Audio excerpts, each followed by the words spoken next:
Hi friends, welcome to my channel. First time ನನ್ನ channel ನೋಡ್ತಿದ್ರೆ subscribe ಮಾಡ್ಕೊಳ್ಳಿ friends. ಇದು ನೈಟಲ್ಲಿ ನಮ್ಮ ರೆಗ್ಯುಲರ್ ಕಸ್ಟಮರ್ ಒಬ್ಬರು ಪಾಪ ತುಂಬ ಸಣ್ಣ ಆಗಿಬಿಟ್ಟಿದ್ದಾರೆ.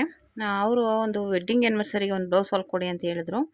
ನನಗೂ ಹೇಳಿದೆ, ಇವಾಗ ತಂದು ಕೊಟ್ಟರೆ ಹೆಂಗೆ, ನಾಳೆ ಲೈನಿಂಗ್ ಅಂಗಡಿನೂ ರಜಾ ಅಂದೆ. ನೋಡಿ ಇವಾಗಲಾದರೂ ತಂದು ಹೊಲಿದು ನಾಳೆ ಇಲ್ಲ ನಾಳಿದ್ದು ಬೆಳಗ್ಗೆ ಕೊಡಲೇಬೇಕು ಅಂತ ಕೇಳಿದ್ರು.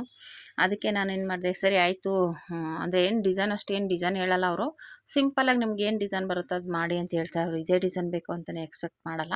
ಒಟ್ಟಲ್ಲಿ ಏನೋ ಒಂದು ಡಿಸೈನ್ ಸಿಂಪಲ್ ಮಾಡಿ ಅಂತ ಹೇಳಿದ್ರು. ಆಮೇಲೆ ಅಪ್ಪನ ಕೈಯಲ್ಲಿ ಹೇಳಿ ಲೈನಿಂಗು ಫಾಲ್ಸು ತರಿಸ್ಕೊಂಡೆ. ಸ್ಟಿಚ್ ಮಾಡಿ ಇಟ್ಬಿಟ್ರೆ ಸಮಾಧಾನ ಅಲ್ವಾ. ಆಮೇಲೆ ವೆಡ್ಡಿಂಗ್ ಆ್ಯನಿವರ್ಸರಿಗೆ ಅಂತ ಹೇಳಿದ್ರಲ್ಲ, ಅಂದರೆ ಏನೋ ಒಂಥರ ಅವ್ರಿಗೆ ವೆಡ್ಡಿಂಗ್ ಆ್ಯನಿವರ್ಸರಿ ಬರ್ತಡೆಗೆ ಒಂದು ಹೊಸ ಸೀರೆ ಉಟ್ಕೊಂಡ್ರೆ ಒಂಥರ ಖುಷಿ ಆಗುತ್ತೆ. ಹಂಗಾಗಿ ಈ ಥರ ಬರ್ತಡೇಗಳು, ವೆಡ್ಡಿಂಗ್ ಆ್ಯನಿವರ್ಸರಿ ಈ ಥರ ಹಬ್ಬಗಳಲ್ಲಿ ತುಂಬ ಕೇಳ್ತಾರೆ ಅವರು. ಹಂಗಾಗಿ ಆಯಿತು ಅಂದ್ಬಿಟ್ಟು ರೆಡಿ ಮಾಡೋಣ ಅಂತ ಅದಕ್ಕೆ ರಾತ್ರಿನೇ ಕಟ್ಟಿಂಗ್ ಮಾಡಿ ಆವಾಗಲೇ ಸ್ಟಿಚ್ ಮಾಡಿದೆ. ಅದಕ್ಕೆ ಪೋಟ್ಲಿ ಬಟನ್ ಇಡೋಣ ಅಂತಿದ್ದೆ. ಅವ್ರ ಹತ್ರ ಸುಮಾರು ನಾನು ಪೋಟ್ಲಿ ಬಟನ್ ಇಟ್ಟಿದ್ದೀನಿ. ಅದಕ್ಕೆ ಈ ಥರ ಒಂದು ಡಿಫ್ರೆಂಟಾಗಿ ಇಡೋಣ, ಈ ಥರ ಒಂದು ಫೋಲ್ಡ್ ಮಾಡಿ ಅಂದ್ಬಿಟ್ಟು ಒಂಥರ ಪಾಕೆಟ್ ಥರ ಇದನ್ನು ಹೊಲ್ಕೊಟ್ಟಿದ್ದೀನಿ. ಆದರೂ ಕಡಿಮೆ, ಮಾಮೂಲಿ ಇದೆಲ್ಲ ಪೋಟ್ಲಿ ಬಟನ್ ಅಂತೂ ತುಂಬ ಹೊಲಿದಿದ್ದೀನಿ. ಅದಕ್ಕೆ ಇದನ್ನೇ ಹೊಲ್ಕೊಡೋಣ ಅಂದರೆ ಸೀರೆಯಲ್ಲೇ ತುಂಬ ಸಿಂಪಲ್ಲಾಗಿ ಹೊಲಿಯೋದು ಅಂದರೆ ಈಸಿಯಾಗಿರುತ್ತೆ. ಆಮೇಲೆ ಸುಮ್ಮನೆ ಇನ್ನು ಪ್ಯಾಚ್ ವರ್ಕ್ ಮಾಡೋಣ ಅಂದರೆ ಇದೇನು ಗ್ರ್ಯಾಂಡ್ ಸೀರೆ ಅಲ್ಲ, ಸಿಂಪಲ್ ಸೀರೆ. ಇದಕ್ಕಿನ್ನೇನು ಎಕ್ಸ್ಟ್ರಾ ಗ್ರ್ಯಾಂಡಾಗಿ ವರ್ಕ್ ಏನು ಮಾಡೋಕ್ಕೆ ಆಗಲಿಲ್ಲ ಅಂದ್ಬಿಟ್ಟು ಆಮೇಲೆ ಇದಕ್ಕೆ ಇವಾಗ ರೌಂಡ್ ನೆಕ್ ಇಟ್ಟಿದ್ದೀನಿ. ಮತ್ತು ಬಂದುಬಿಟ್ಟು 1.5 ಇಂಚಿಗೆ ಮಾರ್ಕ್ ಮಾಡ್ಕೊತಾ ಇದ್ದೀನಿ. ನಿಮಗೆ ಬೇಕಾದರೆ 1 ಇಂಚಿಗೂ ಮಾರ್ಕ್ ಮಾಡ್ಕೋಬೋದು. ಇಲ್ಲ ಒಂಚೂರು ಗ್ಯಾಪ್ ಕೊಡದೇನೂ ಮಾಡ್ಬೋದು. ಅದು ನಿಮ್ಮ ಬಟ್ಟೆ ಜಾಸ್ತಿ ಇದ್ದರೆ ಆ ಥರ ಮಾಡ್ಕೋಬೋದು. ನಾನು ಬಟ್ಟೆ ಕಡಿಮೆ ಇರೋದ್ರಿಂದ ನಾನು 1.5 ಇಂಚಿಗೆ ಅಡ್ಜಸ್ಟ್ ಮಾಡಿದೆ. ನಾನು ಫೋಲ್ಡ್ ಮಾಡ್ಕೊಂಡಿದ್ದು ಕರೆಕ್ಟಾಗಿ ಅಡ್ಜಸ್ಟ್ ಆಯಿತು. ನಾನು 1.5 ಇಂಚಿಗೆ ಏನು ಮಾರ್ಕ್ ಮಾಡಿಕೊಂಡೆ ಅಲ್ಲಿಗೆ ಕರೆಕ್ಟಾಗಿ ಅಡ್ಜಸ್ಟ್ ಆಯಿತು. ಆ ರೀತಿ ನೀಟಾಗಿ ಮಾರ್ಕ್ ಮಾಡಿಕೊಂಡು ಎಣಿಸ್ಕೊಂಡೆ ಎಷ್ಟಾಗುತ್ತೆ ಏನು ಅಂದ್ಬಿಟ್ಟು. ಕರೆಕ್ಟಾಗಿ ಅದು ಸ್ವಲ್ಪ ವೈಟ್ ಕಲರ್ದು ಇದೆ ಮತ್ತು ರಾಮ ಗ್ರೀನ್ ಕಲರ್ ಇರೋದ್ರಿಂದ ಎರಡೂ ಮಿಕ್ಸ್ ಮಾಡಿ ಇಡ್ತಾಯಿದ್ದೀನಿ. ಈ ಥರ ಇಡ್ತಾಯಿದ್ದೀನಿ ನೋಡಿ. ಸ್ಟಿಚಿಂಗ್ ಮಾಡೋಕ್ಕೆ ಈಸಿ ಆಗುತ್ತೆ ಅಂದ್ಬಿಟ್ಟು ಇಟ್ಕೊತಾ ಇದ್ದೀನಿ. ಅದು ಕಲರ್ಗಳು ಆ ಕಡೆ ಈ ಕಡೆ ಹೆಚ್ಚು ಕಡಿಮೆ ಆಗಬಾರ್ದು. ಅಂದರೆ ಸ್ವಲ್ಪ ವೈಟ್ ಕಲರ್ದು ಮಧ್ಯೆ ಒಂದೊಂದು ಬಂದುಬಿಟ್ಟಿದೆ, ಅದಕ್ಕೋಸ್ಕರ. ಅಂದರೆ ಬಟ್ಟೆ ಸಾಕಾಗಲ್ಲ, ಅದನ್ನು ಸೇರಿಸಲೇಬೇಕು. ಮಧ್ಯಕ್ಕೆ ಈ ರೀತಿ ಸೇರಿಸ್ಕೊಂಡು ಸ್ಟಿಚ್ ಮಾಡ್ತಾಯಿದ್ದೀನಿ. ಈ ಥರ ಲೈನಿಂಗ್ ಮೇಲೆ ಫಸ್ಟು ಸ್ಟಿಚ್ ಮಾಡ್ಕೊಂಬಿಡಬೇಕು ನೀಟಾಗಿ. ಪೋಟ್ಲಿ ಬಟನ್ ಆದರೆ ಗುಂಡಿಗಿರುತ್ತಲ್ಲ, ಅದು ಸ್ವಲ್ಪ ಸ್ಟಿಚಿಂಗ್ ಕಷ್ಟ ಆಗುತ್ತೆ. ಈ ಥರದ್ದೇನೂ ಅಷ್ಟು ಕಷ್ಟ ಆಗೋಲ್ಲ. ನೀಟಾಗಿ ಇಟ್ಕೊಂಡು ಸ್ಟಿಚ್ ಮಾಡ್ಕೊಬೋದು. ನಾನು ಹೇಳ್ದಂಗೆ ನೀವು 1 ಇಂಚಿಗೂ ಬೇಕಾದರೂ ಮಾಡ್ಕೊಬೋದು, ಇಲ್ಲ ಗ್ಯಾಪ್ ಬಿಡದೇನೂ ಬೇಕಾದರೆ ಸ್ಟಿಚಿಂಗ್ ಮಾಡ್ಕೊಬೋದು. ನಾನಿಲ್ಲಿ 1.5 ಇಂಚಿಗೆ ಇಟ್ಟಿದ್ದೀನಿ. ಅಂದರೆ ಬಟ್ಟೆನೂ ಕಡಿಮೆ ಇತ್ತು. ಆಮೇಲೆ ಇನ್ನೂ ಜಾಸ್ತಿ ಬಟ್ಟೆ ವೇಸ್ಟ್ ಮಾಡೋದು ಬೇಡ ಅಂದ್ಬಿಟ್ಟು 1.5 ಇಂಚಿಗೆ ಒಂದೊಂದು ಇಟ್ಟಿದ್ದೀನಿ. ಓಕೆನಾ. ಇನ್ನು ಈ ಥರದಲ್ಲಿ ಇನ್ನೂ ಬೇಜಾನ್ ಡಿಸೈನ್ಸ್ ಇದೆ. ನೆಕ್ಸ್ಟ್ ಹೋಗ್ತಾ ತೋರಿಸ್ಕೊಡ್ತೀನಿ. ಸಿಸ್ಟರ್ ಒಬ್ಬರು ಸಿಂಪಲ್ ಡಿಸೈನ್ಗಳೇ ತೋರಿಸಿ ಅಂತ ಕೇಳಿದರು. ಅವ್ರಿಗೋಸ್ಕರ ಮೊನ್ನೆನೂ ಹೇಳಿದೆ, ಅವ್ರಿಗೋಸ್ಕರನೇ ಈ ವಿಡಿಯೋ. ಸಿಂಪಲ್ಲಾಗಿ ಸ್ಟಿಚ್ ಮಾಡ್ಕೊಳ್ಳಿ. ನಾನು ಹೇಳ್ದಂಗೆ ಅದನ್ನು ಬಟ್ಟೆ ಹತ್ತತ್ರ ಇಟ್ಕೊಂಡು ಇನ್ನೂ ಗ್ರ್ಯಾಂಡ್ ಲುಕ್ಕೇ ಕೊಡುತ್ತೆ ನಿಮಗಿದು. ಓಕೆನಾ. ಇವಾಗ ಇದನ್ನು ಲೈನಿಂಗ್ ಇದು ಮಾಮೂಲಿ ಬ್ಲೌಸ್ ಪೀಸ್ ಮೇಲೆ ಲೈನಿಂಗ್ನ ಉಲ್ಟಾ ಇಟ್ಟು ಅಲ್ಲೊಂದು ಪಿನ್ ಹಾಕೊಳಕ್ಕೆ. ಇದೊಂದು ಸಕ್ಕ ಸಾಫ್ಟ್ ಇತ್ತು ಬಟ್ಟೆ. ಸ್ವಲ್ಪ ಆ ಕಡೆ ಈ ಕಡೆ ಎಳೆದ್ರು ಸೊರ್ಕೋತಾ ಇತ್ತು, ಆ ಥರದ ಬಟ್ಟೆ ಇದು. ನಾನು ಹೇಳ್ದಂಗೆ ಗಮ್ ಟಿಪ್ಸ್ ಹಾಕಿದ್ದೀನಲ್ಲ, ಅದನ್ನು ಯೂಸ್ ಮಾಡ್ಕೋಬೋದು. ಗಮ್ ಟಿಪ್ಸ್ನ ಬಿಗಿನರ್ಸು ಮಾಮೂಲಿ ಹೊಲಿತೀನಪ್ಪ ಅಂದರೆ ಸ್ವಲ್ಪ ಪಿನ್ನಗಳು ಯೂಸ್ ಮಾಡ್ಕೊಂಡು ಮಾಡಿ, ಇಲ್ಲ ಅಂದರೆ ಕಷ್ಟ ಆಗುತ್ತೆ. ಓಕೆನಾ. ಬಟ್ಟೆ ಆ ಕಡೆ ಈ ಕಡೆ ಸರ್ಕೊಂಡು ಹೋಗ್ಬಿಡುತ್ತೆ, ಫಿನಿಶಿಂಗ್ ನೀಟಾಗಿ ಬರೋಲ್ಲ. ಸ್ವಲ್ಪ ಆ ಕಡೆ ಈ ಕಡೆ ಎಳ್ಕೊಂಡಾಗ ಆಗ್ಬೋದು, ಎಕ್ಸ್ಪೆಂಡ್ ಆಗ್ಬೋದು. ಓಕೆನಾ. ಈ ಥರ ನ್ಯಾಚ್ ಹಾಕ್ಕೊಂಡು ಇವಾಗ ಲೈನಿಂಗ್ ಮೇಲೆ ಒಂದು ಸ್ಟಿಚ್ ಹಾಕ್ಕೊಂಡ್ಬಿಡ್ಬೇಕು. ಲೈನಿಂಗ್ ಮೇಲೆ ಸ್ಟಿಚ್ ಹಾಕಿ ಆಮೇಲೆ ಮತ್ತೆ ಅದನ್ನು ಫೋಲ್ಡ್ ಮಾಡಿ ಒಂದು ಸ್ಟಿಚ್ ಹಾಕ್ಕೋಬೇಕು. ಓಕೆನಾ. ಒಂಥರ ಡಿಫ್ರೆಂಟಾಗಿ ಚೆನ್ನಾಗಿರುತ್ತೆ ಡಿಸೈನು. ಈ ಥರ ಕೆಲವೊಂದು ಹಂಗೆ ಫೋಲ್ಡ್ ಮಾಡೋ ಬದಲು ಪೈಪಿಂಗ್ ಮಾಡಿಬಿಡ್ತಾರೆ. ನಾನು ಈ ಥರ ಮಾಡೋಣ, ಈ ಥರ ಒಂಥರ ಡಿಫ್ರೆಂಟಾಗಿರುತ್ತೆ, ಔಟ್ ಮಾಡಿಬಿಟ್ರೆ ಅಂದ್ಬಿಟ್ಟು ಈ ಥರ ಇಟ್ಟಿದ್ದೀನಿ. ಇವಾಗ ಮೇಲೆ ಒಂದು ಪಾಯಿಂಟ್ ಹೊಲಿಗೆ ಹಾಕ್ಕೊಂಬಿಡೋಣ ನೀಟಾಗಿ. ಈ ರೀತಿ ಮಾಡ್ಕೊಂಡಾದಮೇಲೆ ಸುತ್ತ ಸ್ಟಿಚ್ ಹಾಕ್ಕೊಂಡು ಮತ್ತೆ ಆಮೇಲೆ ಅದೇನು ಹೇಳ್ದಂಗೆ ಸುತ್ತ ಸ್ಟಿಚ್ ಹಾಕ್ಕೊಂಡು ಎಕ್ಸ್ಟ್ರಾ ಬಟ್ಟೆನೆಲ್ಲ ಕಟ್ ಮಾಡ್ಕೋಬೇಕು. ನೀಟಾಗಿರುತ್ತೆ. ಈ ರೀತಿ ಲೈನಿಂಗ್ ಬ್ಲೌಸ್ನ ಸ್ಟಿಚ್ ಮಾಡೋದು. ಇದು ಬಂದುಬಿಟ್ಟು 35 ಎದೆ ಸುತ್ತಳತೆಯ ಬ್ಲೌಸ್ ಆಗಿರುತ್ತೆ. ನಿಮಗೂ ಯಾವುದಾದ್ರೂ ಬೇರೆ ಸೈಜ್ದು ಬ್ಲೌಸ್ ಬೇಕು ಅಂದರೆ ಕಮೆಂಟ್ ಮಾಡಿ, ನಾನು ಆ ಸೈಜ್ದು ವೀಡಿಯೋ ಬೇಕಾದ್ರೆ ಅಪ್ಲೋಡ್ ಮಾಡ್ತೀನಿ. ಓಕೆನಾ. ಇವಾಗ 38, 40 ಅಂತ ಹಾಕ್ತಾ ಇರ್ತೀನಿ. 38, 36 ಆ ಥರ.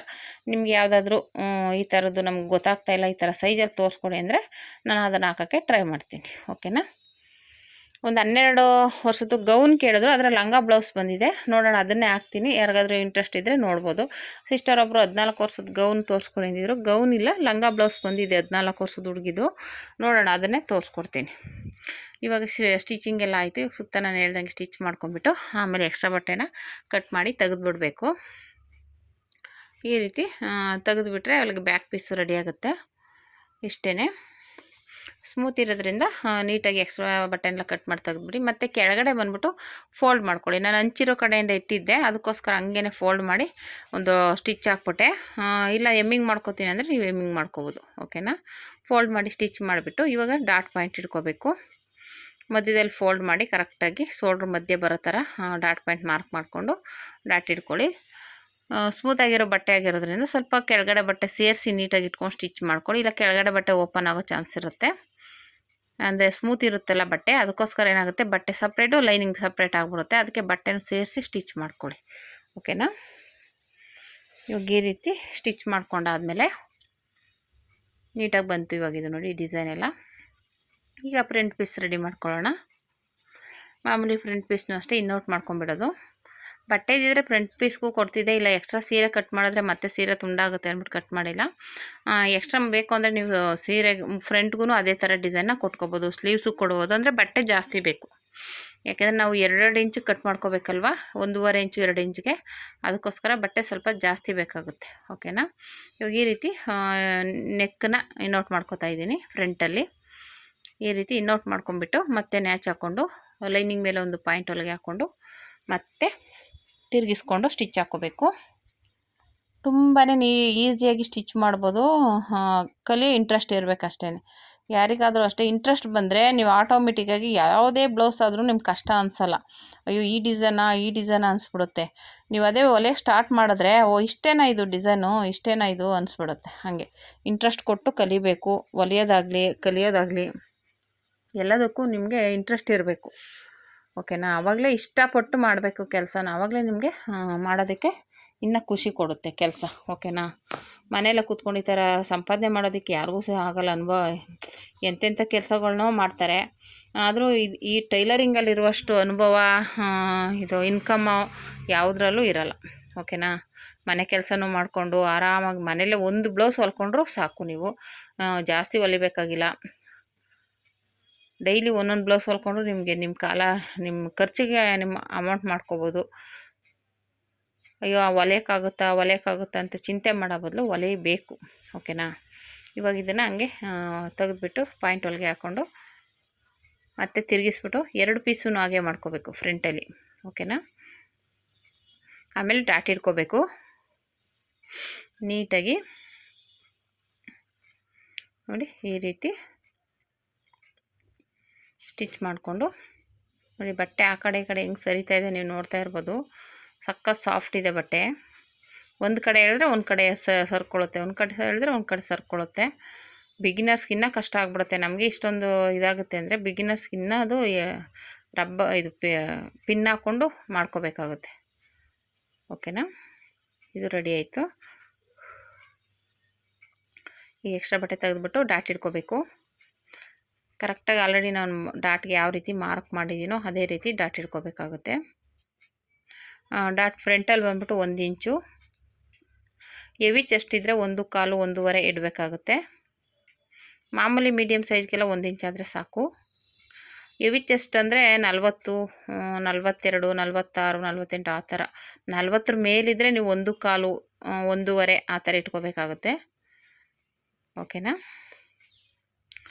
ಈ ರೀತಿ ಸ್ಟಿಚ್ ಮಾಡಿಕೊಂಡು ಮಾಮೂಲಿ ಇನ್ನು 3 ಡಾಟನ್ನು ಅದೇ ರೀತಿ ಇಟ್ಕೋಬೇಕು. ಸೈಡ್ ಡಾಟು ಮತ್ತು ಕಂಕ್ಳ ಹತ್ರ ಇರೋ ಡಾಟು ಮತ್ತು ಮುಂದೆ ಡಾಟು. ಓಕೆನಾ. ಡಬಲ್ ಪಟ್ಟಿ ಸಿಂಗಲ್ ಪಟ್ಟಿ ಕೊಡ್ತೀವಲ್ಲ ಆ ಡಾಟು. ಹೀಗೆ ಎಲ್ಲ ಡಾಟನ್ನು ನೀಟಾಗಿ ಸ್ಟಿಚ್ ಮಾಡಿಕೊಂಡ್ರೆ ಆಯಿತು. ನೋಡಿ ನೀಟಾಗಾಯಿತು. ಇವಾಗ ಇದು ಬೆಲ್ಟ್ ಪಟ್ಟಿಗೆ ಫಸ್ಟು ಲೈನಿಂಗು, ಆಮೇಲೆ ಮೇನ್ ಪೀಸು, ಮತ್ತು ಆಮೇಲೆ ಲೈನಿಂಗ್ ಇಟ್ಕೋಬೇಕು. ಎರಡೂ ಕಡೆಗೂ 3 ಪೀಸ್ ಬೇಕು. ಇದು ಮಾಮೂಲಿ ಲೈನಿಂಗ್ 2 ಪೀಸು, ಮಾಮೂಲಿ ಬ್ಲೌಸ್ ಪೀಸ್ 1. ಓಕೆನಾ. ಕೆಳಗಡೆ ಲೈನಿಂಗು, ಮಧ್ಯದಲ್ಲಿ ಬ್ಲೌಸ್ ಪೀಸು, ಆಮೇಲೆ ಲೈನಿಂಗ್ ಪೀಸು ಈ ರೀತಿ ಇಟ್ಕೊಂಡು ಸ್ಟಿಚ್ ಮಾಡ್ಕೊಳ್ಳಿ. ಸ್ಟಿಚಿಂಗ್ ಆದಮೇಲೆ ಮಾಮೂಲಿ ನಾವು ನ್ಯಾಚ್ ಹಾಕಿರ್ತೀವಲ್ಲ ಲೈನಿಂಗ್ ಬಟ್ಟೆ ಫ್ರಂಟ್ದು ಬೆಲ್ಟ್ ಪಟ್ಟಿದು, ಅದನ್ನು ಫೋಲ್ಡ್ ಮಾಡಿ ಸ್ಟಿಚ್ ಹಾಕ್ಕೊಳ್ಳಿ. ಅದ್ರ ಮೇಲೆ ಒಂದು ಪಾಯಿಂಟ್ ಹೊಲಿಗೆ ಬರಬೇಕು. ಓಕೆನಾ. ಈ ರೀತಿ ಸ್ಟಿಚ್ ಮಾಡ್ಕೊಂಡಾದಮೇಲೆ ಮತ್ತೆ ತಿರುಗಿಸ್ಬಿಟ್ಟು ಒಂದೊಂದು ಸ್ಟಿಚ್ ಹಾಕೋಬೇಕು. ಈ ರೀತಿ ಅದು ಬಟ್ಟೆ 2 ಕಲರ್ ಇದೆ, ವೈಟ್ ಕಲರು ಮತ್ತು ರಾಮ ಗ್ರೀನ್ ಕಲರ್ ಕಾಂಬಿನೇಷನಲ್ಲಿ ಬಂದಿದೆ. ಅಂದರೆ ಮಧ್ಯ ಬಂದಿದೆ, ಒಂದೇ ಕಡೆ ಬಂದಿಲ್ಲ. ಅದಕ್ಕೆ ಸ್ವಲ್ಪ ಆ ಕಡೆ ಈ ಕಡೆ ನಮ್ಗೆ ಎಲ್ಲಿ ಬಟ್ಟೆ ಸಿಗುತ್ತೆ ಅಲ್ಲಿ ಅಡ್ಜಸ್ಟ್ ಮಾಡಿಕೊಂಡು ಸ್ಟಿಚ್ ಮಾಡಬೇಕಾಗುತ್ತೆ. ಹಾಗಾಗಿ ಬೆಲ್ಟ್ ಬಟ್ಟೆಗೆ ವೈಟ್ ಪೀಸ್ ಬಂತು. ಇವಾಗ ಈ ರೀತಿ ಸ್ಟಿಚಿಂಗ್ ಆದಮೇಲೆ ಅದು ಎಕ್ಸ್ಟ್ರಾ ಬಟ್ಟೆನ ನೀಟಾಗಿ ಒಂದೇ ಸಮನಾಗಿ ಕಟ್ ಮಾಡ್ಕೊಂಬಿಡ್ಬೇಕು. ನೀಟಾಗಿ ಕಟ್ ಮಾಡ್ಕೊಂಡಾದಮೇಲೆ ಎರಡು ಬೆಲ್ಟ್ ಪೀಸ್ನು ಇದೇ ರೀತಿ ಕಟ್ ಮಾಡಿಕೊಂಡು ಲೈನಿಂಗು ಮತ್ತು ಇನ್ನೊಂದು ಬ್ಲೌಸ್ ಪೀಸು ಎರಡನ್ನೂ ಒಟ್ಟಿಗೆ ಒಂದು ಸ್ಟಿಚ್ ಹಾಕ್ಕೊಳ್ಳಿ. ಬೆಲ್ಟ್ ಪೀಸಲ್ಲಿ ಈ ರೀತಿ ಇದು ಸ್ಟಿಚ್ ಮಾಡ್ಕೊಂಡಾದಮೇಲೆ ಮಾಮೂಲಿ ಫ್ರಂಟ್ ಆಲ್ರೆಡಿ ರೆಡಿ ಮಾಡ್ಕೊಂಡಿದ್ದೀವಲ್ಲ ಅದಕ್ಕೆ ಅಟ್ಯಾಚ್ ಮಾಡ್ಕೋಬೇಕು. ಈ ರೀತಿ ಅಟ್ಯಾಚ್ ಮಾಡಿ ಫೋಲ್ಡ್ ಮಾಡಿ ನೋಟ್ ಮಾಡಬೇಕು. 2 ಪೀಸನ್ನು ಕೂಡ ಅದೇ ರೀತಿ ಮಾಡ್ಕೋಬೇಕಾಗುತ್ತೆ. ಈ ರೀತಿ ನಾನು ತೋರಿಸ್ತಾ ಇದ್ದೀನಲ್ಲ ಆ ಥರ ಫ್ರಂಟ್ ಪೀಸ್ನ ಇಟ್ಕೊಂಡು ನೀಟಾಗಿ ಸ್ಟಿಚ್ ಮಾಡ್ಕೊಳ್ಳಿ.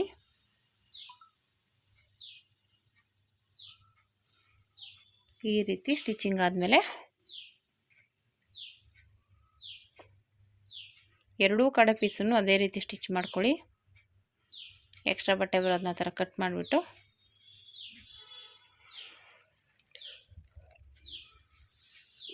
ಈಗ ಮತ್ತೆ ಈ ಥರ ಇನ್ನೌಟ್ ಮಾಡ್ಕೊಂಡು ಸ್ಟಿಚ್ ಮಾಡ್ಕೋಬೇಕು. 2 ಬೆಲ್ಟೂ ಇದೇ ರೀತಿ ಮಾಡಿದ್ರೆ ನಿಮಗೆ ಸ್ಟಿಚಿಂಗ್ ಮೇಲೆ ಕಾಣಿಸಲ್ಲ, ಇನ್ನೌಟ್ ಆಗಿಬಿಡುತ್ತೆ, ನೀಟಾಗಿರುತ್ತೆ.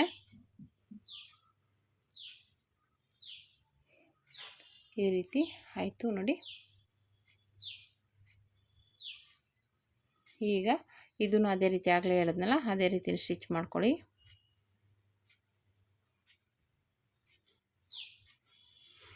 ನೀಟಾಗಿ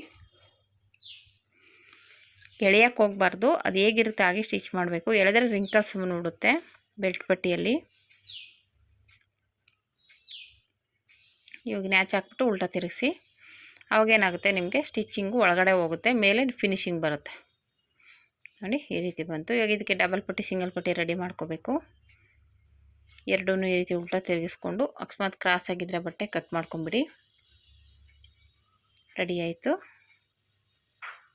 ಈಗ ಎರಡೂ ಒಂದೇ ಸಮ ಇದೆಯಾ ನೋಡಿಕೊಂಡು ಇದಕ್ಕೆ ಡಬಲ್ ಪಟ್ಟಿ ಸಿಂಗಲ್ ಪಟ್ಟಿ ಅಟ್ಯಾಚ್ ಮಾಡ್ಕೋಬೇಕು.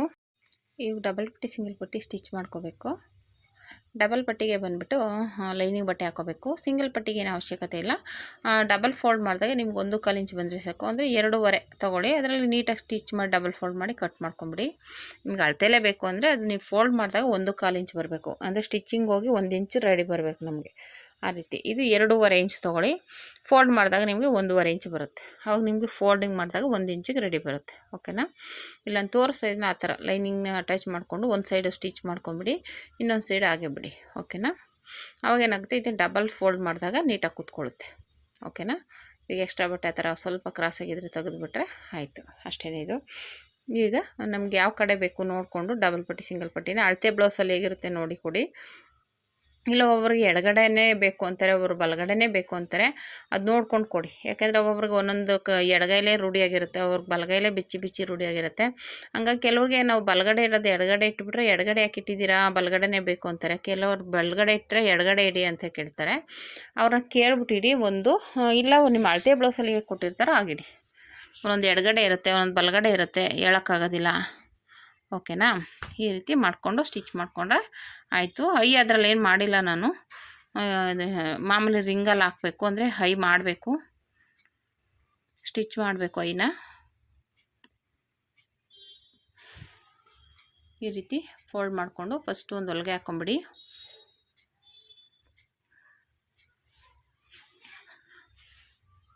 ಈಗ ಆಯಿತು.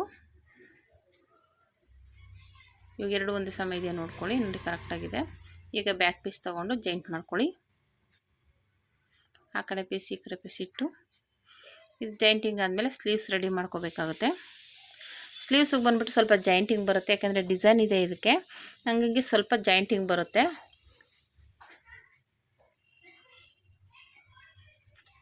ಈಗ ಶೋಲ್ಡರ್ ಜಾಯಿಂಟ್ ಆದಮೇಲೆ ಡಬಲ್ ಸ್ಟಿಚ್ ಹಾಕಿ ಸ್ಟಿಚ್ ಹಾಕ್ಕೊಳ್ಳಿ. ಈಗ ಇದಕ್ಕೆ ಸ್ಲೀವ್ಸ್ ಅಟ್ಯಾಚ್ ಮಾಡ್ಕೋಬೇಕು.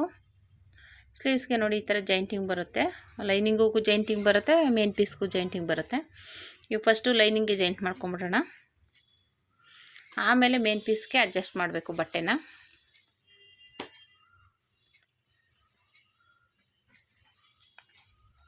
ಈಗ ಆ ಕಡೆ ಈ ಕಡೆ ನೀಟಾಗಿ ಇಟ್ಕೊಂಡು ಸ್ಟಿಚ್ ಮಾಡ್ಕೊಳ್ಳಿ. ನೋಡಿ ಈ ಕಡೆ ಆ ಕಡೆ ನೀಟಾಗಿ ಸ್ಟಿಚ್ ಆದಮೇಲೆ ಸೈಡ್ಗೆ ಇಟ್ಬಿಟ್ಟು 2 ಪೀಸನ್ನು ಸೇಮ್ ಅದೇ ರೀತಿ ಸ್ಟಿಚ್ ಮಾಡ್ಕೋಬೇಕು. ಆಮೇಲೆ ಮೇನ್ ಪೀಸು ನೋಡ್ಕೋಬೇಕು, ಅದಕ್ಕೂ ಜಾಯಿಂಟಿಂಗ್ ಬರುತ್ತೆ.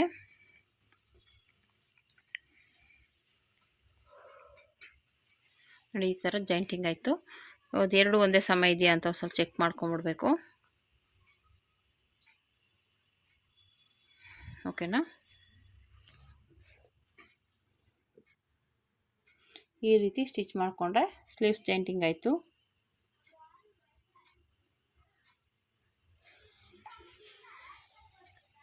ಇವಾಗ ಎರಡೂ ನೋಡಿಕೊಂಡು ಮೇಲ್ಗಡೆ ಅದು ಒಂದು ಸಮನ ಕಟ್ ಮಾಡ್ಕೊಳ್ಳಿ. ಹೆಚ್ಚು ಕಡಿಮೆ ಇರೋದು ಸರಿ ಮಾಡ್ಕೋಬೇಕು. ನೋಡಿ ನಾನು ಕಟ್ ಮಾಡ್ತಿದ್ದೀನಲ್ಲ ಆ ಥರ ಆಯಿತು. ಈಗ ಮೇನ್ ಪೀಸನ್ನು ಜಾಯಿಂಟ್ ಮಾಡ್ಕೋಬೇಕು. ಅದಕ್ಕೆ ಪೀಸ್ ಸಾಕಾಗಲ್ಲ, ನೋಡ್ಕೊಂಡು ಜಾಯಿಂಟ್ ಮಾಡ್ಕೊಳ್ಳಿ. ಡಿಸೈನ್ ಹತ್ರ ಸ್ವಲ್ಪ ಇದು ಕಟ್ ವರ್ಕ್ ಡಿಸೈನಲ್ಲಿದೆ, ಅಲ್ಲಿ ಸ್ವಲ್ಪ ಫಿನಿಶಿಂಗ್ ಕೊಡಬೇಕು. ಅಂದರೆ ಎಕ್ಸ್ಟ್ರಾ ಬಟ್ಟೆ ಸ್ವಲ್ಪ ಕ್ರಾಸ್ ಆಗಿರೋದನ್ನು ಫುಲ್ ನೀಟಾಗಿ ಜೋಡಿಸ್ಕೋಬೇಕು. ಫೋಲ್ಡ್ ಮಾಡಿ ಸ್ಟಿಚ್ ಮಾಡ್ಕೋಬೇಕು. ಆದಮೇಲೆ ಮತ್ತೆ ಎಕ್ಸ್ಟ್ರಾ ಪೀಸ್ ಕೊಟ್ಟು ಅಟ್ಯಾಚ್ ಮಾಡ್ಕೊಳ್ಳಿ. ನಾವು ಯಾವಾಗ ಇದು ಲೈನಿಂಗ್ ಹೇಗೆ ಕೊಟ್ಟು ಸೇಮ್ ಹಂಗೆ ಬ್ಲೌಸ್ಗೂ ಕೊಡಬೇಕಾಗುತ್ತೆ, ಸ್ಲೀವ್ಸ್ ಬಟ್ಟೆಗೂ. ಇದಕ್ಕೂ ಹಾಗೆ ಸ್ಟಿಚ್ ಮಾಡಿಕೊಂಡ್ರೆ ನೋಡಿ ಕೆಳಗಡೆ ಫೋಲ್ಡ್ ಮಾಡ್ಕೊಂಬಿಡಿ. ಯಾಕಂದರೆ ಇನ್ನೌಟ್ ಮಾಡೋಕ್ಕಾಗಲ್ಲ, ಇದನ್ನು ನಾವು ಕೆಳಗಡೆ ಡಿಸೈನ್ ಇರೋದ್ರಿಂದ ಲೈನಿಂಗ್ ಹಂಗೆ ಫೋಲ್ಡ್ ಮಾಡಿ ಸ್ಟಿಚ್ ಮಾಡ್ಕೋಬೇಕು. ಅದಕ್ಕೋಸ್ಕರ ನಾವು ಡೈರೆಕ್ಟಾಗಿ ಹಾಗೇ ಜಾಯಿಂಟ್ ಮಾಡಿಕೊಂಡ್ರೆ ಆಯಿತು. ನೋಡಿ ಈ ರೀತಿ ರೆಡಿ ಆಯಿತು. ಇವಾಗ ಕರೆಕ್ಟಾಗಿ ಮಧ್ಯದಲ್ಲಿ ಇಟ್ಕೊಂಬಿಟ್ಟು ಲೈನಿಂಗ್ ಬಟ್ಟೆನ ನೀಟಾಗಿ ಸ್ಟಿಚ್ ಮಾಡ್ಕೊಳ್ಳಿ ಅಷ್ಟೇ. ಇದಕ್ಕೆ ಲೈನಿಂಗ್ ಬಟ್ಟೆನ ನೀಟಾಗಿ ಇಟ್ಕೋಬೇಕು. ಆ ಬಟ್ಟೆನ ನೋಡಿ ಅದು ಅಡ್ಜಸ್ಟ್ ಮಾಡಿ ಇರೋ ಬಟ್ಟೆಲೇ ಸೈಡಿಗೆ ಜಾಯಿಂಟ್ ಮಾಡ್ತಾಯಿದ್ದೀನಿ. ಈಗ ಜಾಯಿಂಟ್ ಮಾಡ್ಕೊಂಡಾದ್ಮೇಲೆ ಒಂದು ಕಡೆ ಸ್ಟಿಚ್ ಮಾಡಿ ಉಳಿಯುತ್ತಲ್ಲ ಪೀಸು, ಅದೇ ಪೀಸ್ನ ಇನ್ನೊಂದು ಸ್ಲೀವ್ಸ್ಗೆ ಹಾಕೋಬೇಕು. ಬಟ್ಟೆ ಸಾಕಾಗಲ್ಲ. ಆದರೆ ಸೀರೆಯಲ್ಲಿ ಮತ್ತೆ ಎಕ್ಸ್ಟ್ರಾ ಕಟ್ ಮಾಡಿದ್ರೆ ಸೀರೆ ತುಂಡಾಗುತ್ತೆ. ಅದಕ್ಕೋಸ್ಕರ ಈ ಇರೋ ಬಟ್ಟೆಲೆ ಅಡ್ಜಸ್ಟ್ ಮಾಡೋಣ ಅಂದ್ಬಿಟ್ಟು ಈ ಥರ ಸ್ಟಿಚ್ ಕೆಳಗಡೆಯಿಂದ ನಿಂಗೆ ಫೋಲ್ಡ್ ಮಾಡೋದು ಅಷ್ಟೇ. ಇಲ್ಲಿ ತೋರಿಸ್ತಾ ಇದ್ದೀನಲ್ಲ ಹಂಗೆ, ಅದಕ್ಕೆ ಏನು ಎಕ್ಸ್ಟ್ರಾ ಏನಿಲ್ಲ, ಫೋಲ್ಡ್ ಮಾಡಿ ಸ್ಟಿಚ್ ಮಾಡಿಬಿಡೋದು. ಕೆಳಗಡೆ ಅದು ಸ್ಟೋನು ಬೀಡ್ಸ್ ಥರ ಬಂದೈತೆ, ಅದು ಕಟ್ ವರ್ಕ್ ಡಿಸೈನ್ಗೆ. ಅದು ನೇರವಾಗಿ ಬರೋ ಥರ ಸ್ಟಿಚ್ ಮಾಡ್ಕೊಳ್ಳೋದು ಅಷ್ಟೇ. ಈ ರೀತಿ ಸ್ಟಿಚ್ ಮಾಡ್ಕೊಳ್ಳಿ, ನೀಟಾಗಿ ಬರುತ್ತೆ. ನೋಡಿ ಈ ರೀತಿ ರೆಡಿ ಆಯಿತು. ಇವಾಗ ಸುತ್ತ ಸ್ಟಿಚ್ ಹಾಕ್ಕೊಂಡ್ರೆ ಆಯಿತು. ನೀಟಾಗಿ ಬರುತ್ತೆ.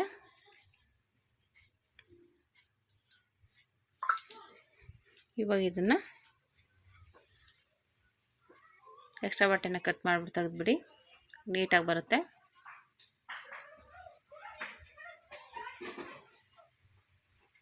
ರೆಡಿ ಆಯಿತು. ಹೀಗೆ ಸುತ್ತ ಸ್ಟಿಚಿಂಗ್ ಹಾಕ್ಕೊಂಡು ನೀಟಾಗಿ ಮಧ್ಯದಲ್ಲಿ ನ್ಯಾಚ್ ಹಾಕ್ಕೊಂಡ್ರೆ ರೆಡಿ ಆಗುತ್ತೆ ನೋಡಿ ಸ್ಲೀವ್ಸು. ಎರಡೂ ಸ್ಲೀವ್ಸೂ ಇದೇ ರೀತಿಯೇ ಸ್ಟಿಚ್ ಮಾಡ್ಕೊಳ್ಳಿ, ಸೇಮ್ ಇದೇ ರೀತಿಯೇ.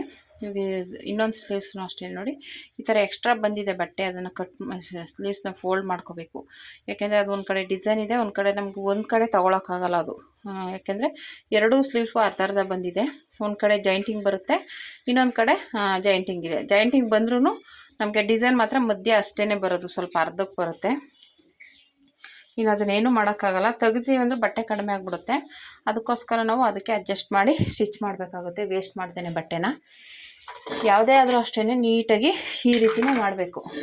ನಾವು ಹಿಂಗೋ ಮಾಡೋಕೆ ಹೋಗ್ತೀವಿ ಅಂದರೆ ಆಗೋಲ್ಲ ಅದು. ನಾವು ಹೆಂಗೆ ಅದಕ್ಕೆ ಬಟ್ಟೆ ಹೆಂಗೆ ಅಡ್ಜಸ್ಟ್ ಆಗುತ್ತೆ ಹಂಗೆ ರೆಡಿ ಮಾಡಿದ್ರೇ ಟೈಲರಿಂಗಲ್ಲಿ ಒಂದು ಇದಾಗೋದು, ಬಟ್ಟೆ ಸ್ಟಿಚ್ ಮಾಡೋಕ್ಕೆ ಹೋಗೋದು. ಇಲ್ಲಾಂದರೆ ಸ್ಟಿಚ್ ಮಾಡೋಕ್ಕಾಗಲ್ಲ, ಬಟ್ಟೆನೇ ಫುಲ್ಲು ಕಮ್ಮಿ ಆಗಿಬಿಡುತ್ತೆ. ಇವಾಗ ನೋಡಿ ಆ ಕಡೆ ಉಳಿದಿರೋ ಪೀಸನ್ನು ತೊಗೊಂಡು ಈ ಕಡೆ ಅಟ್ಯಾಚ್ ಮಾಡ್ತಾಯಿದ್ದೀನಿ. ಈಗ ಅಟ್ಯಾಚ್ ಮಾಡಿಕೊಂಡು ಮತ್ತು ಇವಾಗ ಲೈನಿಂಗ್ ಇಟ್ಟು ಸ್ಟಿಚ್ ಮಾಡ್ಕೋಬೇಕು. ಎರಡು ಕಡೆನೂ ಜಾಯಿಂಟ್ ಮಾಡ್ಕೊಂಬಿಟ್ಟು ಮತ್ತು ಕೆಳಗಡೆ ಫೋಲ್ಡ್ ಮಾಡ್ಕೋಬೇಕು. ಯಾಕೆಂದರೆ ಲೈನಿಂಗ್ ಆಲ್ರೆಡಿ ನಾನು ಫೋಲ್ಡಿಂಗ್ ಮಾಡಿ ಸ್ಟಿಚ್ ಮಾಡೋದ್ರಿಂದ ಡಿಸೈನ್ ಇರೋದ್ರಿಂದ ನಾವೇನು ಮಾಡೋಕ್ಕಾಗಲ್ಲ. ಮಾಮೂಲಿ ಹಾಗೇ ಇಟ್ಟು ಸ್ಟಿಚ್ ಮಾಡ್ಕೋಬೇಕು. ನಾನು ಇಲ್ಲಿ ತೋರಿಸ್ತಾ ಇದ್ದಿಲ್ಲ, ಆ ಥರ ಸ್ಟಿಚ್ ಮಾಡಿಕೊಂಡ್ರೆ ಸ್ಲೀವ್ಸ್ ರೆಡಿ ಆಗುತ್ತೆ. ಇವಾಗ ಸ್ಟಿಚ್ ಮಾಡಿ ಸುತ್ತ ಸ್ಟಿಚಿಂಗ್ ಹಾಕ್ಕೊಂಡು ಮತ್ತು ಎಕ್ಸ್ಟ್ರಾ ಬಟ್ಟೆನ ಕಟ್ ಮಾಡಿ ತೆಗೆದುಬಿಡ್ಬೇಕು ಅಷ್ಟೇ ಇದು. ಓಕೆನಾ? ಎರಡೂ ಸ್ಲೀವ್ಸೂ ಅದೇ ರೀತಿ ಸ್ಟಿಚ್ ಮಾಡ್ಕೊಳ್ಳಿ, ನೀಟಾಗಿ ಬರುತ್ತೆ. ಹೀಗೆ ಇವಾಗ ಇದನ್ನು ಸ್ಟಿಚ್ ಮಾಡ್ಕೊಂಡಾದಮೇಲೆ ಮಾಮೂಲಿ ಶೋಲ್ಡರ್ ಮಧ್ಯೆ ಇಟ್ಟು ಸ್ಟಿಚ್ ಮಾಡ್ಕೊಳ್ಳೋದು. ನ್ಯಾಚ್ ಹಾಕಿರ್ತೀವಲ್ಲ ಕರೆಕ್ಟಾಗಿ ಮಧ್ಯದಲ್ಲಿ ಇಟ್ಕೊಂಡು ಸ್ಟಿಚ್ ಮಾಡ್ಕೊಳ್ಳಿ. ಓಕೆನಾ, ನೋಡಿ ಈ ರೀತಿ ಆಯಿತು. ಇವಾಗ ಇದು ಅಷ್ಟೇ ಒಂದೇ ಸಮ ಇದೆಯಾ ಅಂತ ಒಂದು ಸಲ ಚೆಕ್ ಮಾಡಿ ನೋಡ್ಕೊಳ್ಳಿ, ಸರಿಯಾಗಿದ್ದರೆ ಸರಿ. ಓಕೆನಾ, ನೋಡಿ ಎರಡೂ ಸ್ಲೀವ್ಸು ರೆಡಿ ಆಯಿತು. ಶೋಲ್ಡರ್ ಮಧ್ಯೆ ಇಟ್ಟು ಈ ರೀತಿ ಸ್ಟಿಚ್ ಮಾಡ್ಕೊಳ್ಳಿ. ಅವಾಗೇನಾಗುತ್ತೆ, ನೀಟಾಗಿ ಬರುತ್ತೆ. ನೀಟಾಗಿ ಎರಡೂ ಕಡೆಯೂ ಮಧ್ಯದಲ್ಲಿ ಇಟ್ಕೊಂಡ್ರೆ ನಿಮಗೆ ಹೆಚ್ಚು ಕಡಿಮೆ ಬರಲ್ಲ. ಓಕೆನಾ, ಇಲ್ಲಾಂದರೆ ಆ ಕಡೆ ಈ ಕಡೆ ಹೆಚ್ಚು ಕಡಿಮೆ ಆಗೋ ಚಾನ್ಸ್ ಇರುತ್ತೆ. ಈ ರೀತಿ ನೀಟಾಗಿ ಇಟ್ಕೊಂಡು ಸ್ಟಿಚ್ ಮಾಡ್ಕೋಬೇಕು. ಒಂದು ಕಡೆ ಫಸ್ಟು ಸ್ಟಿಚ್ ಮಾಡಿ ಆಮೇಲೆ ಇನ್ನೊಂದು ಕಡೆ ಸ್ಟಿಚ್ ಮಾಡಿ, ಆವಾಗ ಈಸಿಯಾಗಿ ಆಗುತ್ತೆ ಮತ್ತು ಹೆಚ್ಚು ಕಡಿಮೆ ಬರೋಲ್ಲ ನಿಮಗೆ. ಆವಾಗ ಅಲ್ಲಿಗೆ ನೀವು ಕರೆಕ್ಟಾಗಿ ಮ್ಯಾಚ್ ಮಾಡ್ಕೋಬೋದು. ಎರಡೂ ಸ್ಲೀವ್ಸಲ್ಲಾಗಲಿ ಫ್ರಂಟಲ್ಲಾಗಲಿ ಮ್ಯಾಚ್ ಹಾಕಿರ್ತೀವಲ್ಲ ಕರೆಕ್ಟಾಗಿ ಜಾಯಿಂಟ್ ಬರುತ್ತೆ. ಓಕೆನಾ, ಮತ್ತು ಎಕ್ಸ್ಟ್ರಾ ಒಂದು ಸ್ಟಿಚ್ ಹಾಕ್ಕೊಂಡ್ರೆ ಆಯಿತು. ಈ ರೀತಿ ಎರಡೂ ಸ್ಲೀವ್ಸನ್ನು ಕೂಡ ನೀವು ಇದೇ ರೀತಿ ಸ್ಟಿಚ್ ಮಾಡ್ಕೋಬೇಕು. ತುಂಬ ಈಸಿಯಾಗಿ ಮಾಡ್ಬೋದು. ಫಸ್ಟಿಂದ ಮಾಡಿ ಮಧ್ಯದಲ್ಲಿ ಕರೆಕ್ಟಾಗಿ ಬಂದಿಲ್ಲ ಅಂದರೆ ಹೆಚ್ಚು ಕಡಿಮೆ ಆಗಿಬಿಡುತ್ತೆ. ಅಂದರೆ ಫ್ರಿಲ್ ಕೊಟ್ಟರೆ ಏನೂ ಪ್ರಾಬ್ಲಮ್ ಇರೋಲ್ಲ, ಮಧ್ಯದಲ್ಲಿ ಫ್ರಿಲ್ ಬರುತ್ತಲ್ಲ ಅಲ್ಲಿ, ಇಲ್ಲ ಅಂದಾಗ ನಾವು ಮಧ್ಯದಿಂದಲೇ ಸ್ಟಿಚ್ ಮಾಡಬೇಕು. ಓಕೆನಾ, ಇವಾಗ ಇದು ರೆಡಿ ಆಯಿತು. ಇವಾಗ ಡಬಲ್ ಸ್ಟಿಚ್ ಹಾಕ್ಕೊಂಡ್ರೆ ಆಯಿತು. ಮತ್ತು ಇನ್ನೊಂದು ಸ್ಲೀವ್ಸನ್ನು ಅದೇ ರೀತಿಯೇ ಸ್ಟಿಚ್ ಮಾಡ್ಕೋಬೇಕು ನೀಟಾಗಿ. ಇದು ಆಯಿತು ನೋಡಿ, ಸ್ಲೀವ್ಸ್ ನೀಟಾಗಿ ಬಂತು. ಇವಾಗ ಮತ್ತೆ ಇನ್ನೊಂದು ಸ್ಲೀವ್ಸನ್ನು ಹಾಗೆ ರೆಡಿ ಮಾಡ್ಕೋಬೇಕು. ಶೋಲ್ಡರ್ ಮಧ್ಯೆ ಇಟ್ಟು ಸ್ಟಿಚ್ ಮಾಡ್ಕೊಳ್ಳಿ. ಇಷ್ಟೇ, ಇದನ್ನು ಇನ್ನೊಂದು ಸೈಡ್ದು ಹಾಗೆಯೇ ಸೇಮ್. ಆಮೇಲೆ ನ್ಯಾಚ್ ಹಾಕಿರೋದು ಫ್ರಂಟಿಗೆ ಬರೋ ಥರ ನೋಡ್ಕೊಳ್ಳಿ, ಅದೇ ಮೇನ್ ಪಾಯಿಂಟ್ ಇಲ್ಲಿ. ಎರಡು ಸ್ಲೀವ್ಸಲ್ಲೂ ಅಷ್ಟೇ, ಎರಡು ಒಂದೇ ಸೈಡ್ ಬರುತ್ತೆ ಅಂದರೆ ಅಲ್ಲಿಗೆ ರಾಂಗ್ ಆಗಿರುತ್ತೆ ಅಂತ. ಎರಡು ಕಡೆನೂ ನಾವು ನ್ಯಾಚ್ ಹಾಕಿರೋದು ಒಂದೇ ಫ್ರಂಟ್ಗೆ ಬರಬೇಕು. ಹಾಗಾಗಿ ಅದನ್ನ ನೋಡಿಕೊಂಡ್ರೆ ನಿಮಗೆ ಒಂದು ಐಡಿಯಾ ಸಿಗುತ್ತೆ, ಅವಾಗ ಕರೆಕ್ಟಾಗಿರುತ್ತೆ, ಹೆಚ್ಚು ಕಡಿಮೆ ಆಗೋಲ್ಲ. ಓಕೆನಾ, ಇವಾಗ ಇದು ರೆಡಿ ಆಯಿತು. ಇದಕ್ಕೆ ನೀವು ಡಬಲ್ ಸ್ಟಿಚ್ ಹಾಕ್ಕೊಂಡ್ರೆ ಆಯಿತು. ನೀಟಾಗಿ ಸ್ಟಿಚ್ ಮಾಡಿಕೊಂಡು ಎರಡೂ ಸ್ಲೀವ್ಸನ್ನು ಸೈಡ್ ಜಾಯಿಂಟ್ ಮಾಡ್ಕೋಬೇಕು. ಸೊಂಟದ ಸುತ್ತಳತೆ ಏನಿರುತ್ತೆ ಅದು 4ನೇ ಒಂದು ಭಾಗ ತೊಗೊಂಡು ಮಾರ್ಕ್ ಮಾಡ್ಕೊಳ್ಳಿ. ಈ ರೀತಿ ಮಾರ್ಕ್ ಮಾಡಿಕೊಂಡು ಇವಾಗ ಫ್ರಂಟಲ್ಲೂ ಅದೇ ರೀತಿ ಮಾರ್ಕ್ ಮಾಡ್ಕೊಳ್ಳಿ, ಫ್ರಂಟ್ ಪೀಸ್ ಎರಡೂ ತೊಗೊಂಡು. ಓಕೆನಾ, ಇವಾಗ ಇದು ಮಾರ್ಕ್ ಮಾಡಿಕೊಂಡ್ರೆ ಇವಾಗ ಸೈಡ್ ಜಾಯಿಂಟ್ ಮಾಡೋಕ್ಕೆ ಈಸಿ ಆಗುತ್ತೆ. ಓಕೆನಾ, ಸೈಡ್ ಜಾಯಿಂಟ್ ಮಾಡಬೇಕಾದ್ರೆ ನಿಮಗೆ ಫ್ರಂಟಲ್ಲೇ ಸ್ವಲ್ಪ ಕಮ್ಮಿ ಬಂತು, ಮಧ್ಯದಲ್ಲಿರೋ ಡಾಟ್ನ ತೆಗೆದುಬಿಟ್ಟೆ, ಆಮೇಲೆ ಸರಿ ಹೋಯ್ತು. ಓಕೆನಾ, ಆ ಥರ ಇದೇ ಕಮ್ಮಿ ಬಂದಾಗ ತೆಗೆದುಬಿಡಿ, ಅವಾಗೇನಾಗುತ್ತೆ ನಿಮಗೆ ಕರೆಕ್ಟಾಗಿ ಬರುತ್ತೆ. ಒಂದು ಸಲ ಮೈ ಅಳತೆ ತೊಗೊಂಡಾಗ ನಾವು 1/4 ಇಂಚ್ ಅರ್ಧ ಇಂಚ್ ಡಿಫ್ರೆನ್ಸ್ ಬರೋ ಚಾನ್ಸ್ ಇರುತ್ತೆ. ಓಕೆನಾ, ಇವಾಗ ಈ ರೀತಿ ಸ್ಲೀವ್ಸ್ ಸುತ್ತಳತೆ ನೋಡಿಕೊಂಡು ಸ್ಟಿಚ್ ಮಾಡಿಕೊಂಡ್ರೆ ಆಯಿತು. ನಾನು ಹೇಳ್ದಂಗೆ ನಿಮಗೆ 2ರಿಂದ 3, 4 ಸ್ಟಿಚ್ವರೆಗೂ ಹಾಕ್ಕೋಬೋದು. ನಿಮ್ಗೆ ಎಷ್ಟು ಸ್ಟಿಚ್ ಬೇಕಷ್ಟು ಹಾಕ್ಕೊಳ್ಳಿ. ಓಕೆನಾ, ನಾನು ಕಡಿಮೆ ಅಂದರೆ 3 ಸ್ಟಿಚ್ ಅಂತೂ ಕಂಪಲ್ಸರಿ ಹಾಕ್ತೀನಿ, 3 ಇಲ್ಲ 4. ಓಕೆನಾ, ಒಂದು ಹೊಲಿಗೆ ಬಿಚ್ಚಿದ್ರು ಇನ್ನೂ 3 ಸ್ಟಿಚ್ ಇರಬೇಕು ಅನ್ನೋ ಲೆಕ್ಕದಲ್ಲಿ ಒಂದು 4 ಸ್ಟಿಚ್ ಹಾಕ್ತೀನಿ. ಕೆಲವರು 2 ಇಲ್ಲ 3 ಹಾಕ್ತಾರೆ, ನಾನೊಂದು ಹೆಚ್ಚಿಗೆ ಹಾಕ್ತೀನಿ, ತೊಂದರೆನೇ ಇಲ್ಲ. ಯಾಕೆಂದರೆ ಕಸ್ಟಮರ್ಗೆ ಒಂದು ಹೊಲಿಗೆ ಬಿಚ್ಕೊಂಡ್ರು ನಾವು ಸ್ಮಾರ್ಟ್ ಟೈಟಾಗಿ, ಅವಾಗ ಇನ್ನೂ 3 ಹೊಲಿಗೆ ಇರುತ್ತೆ, ಒಂಥರ ಖುಷಿ ಆಗುತ್ತೆ.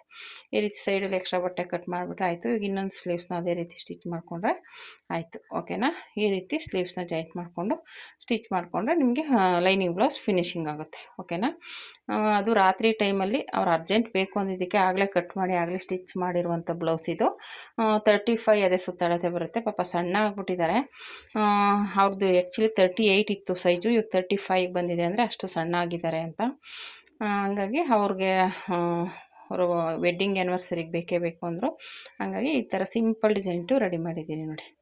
ಡಿಸೈನ್ ಹೇಗಿದೆ ಅಂತ ಕಮೆಂಟ್ ಮಾಡಿ. ಓಕೆನಾ, ನೈಟಲ್ಲಿ ನೋಡಿ, ನಮ್ಮ ರೆಗ್ಯುಲರ್ ಕಸ್ಟಮರ್ ಆದರೆ ನೈಟ್ ಆದರೂ ಸರಿ ಯಾವಾಗಲಾದರೂ ಸರಿ ಈ ಥರ ರೆಡಿ ಮಾಡಿಕೊಡೋದು ನಮ್ಮ ಒಂದು ಅಭ್ಯಾಸದಿಂದನೇ ನಮಗೆ ಕಸ್ಟಮರು ರೆಗ್ಯುಲರಾಗಿ ಉಳ್ಕೊಳ್ಳೋದು. ಓಕೆನಾ, ಈ ರೀತಿ ನೀವು ನೈಟೆಲ್ಲ ಸ್ಟಿಚ್ ಮಾಡ್ತೀರಾ ಕಮೆಂಟ್ ಮಾಡಿ. ಈ ಥರ ಅರ್ಜೆಂಟ್ ಕೊಟ್ಟಾಗ ಮಾಡಲೇಬೇಕಾಗುತ್ತೆ. ಕೆಲವ್ರು ಮಾಡ್ತಾರೋ ಇಲ್ವೋ ನಂಗೆ ಗೊತ್ತಿಲ್ಲ, ನಾವಂತೂ ರೆಡಿ ಮಾಡಿಕೊಡ್ತೀವಿ. ಓಕೆನಾ, ಥ್ಯಾಂಕ್ ಯು ಫಾರ್ ವಾಚಿಂಗ್.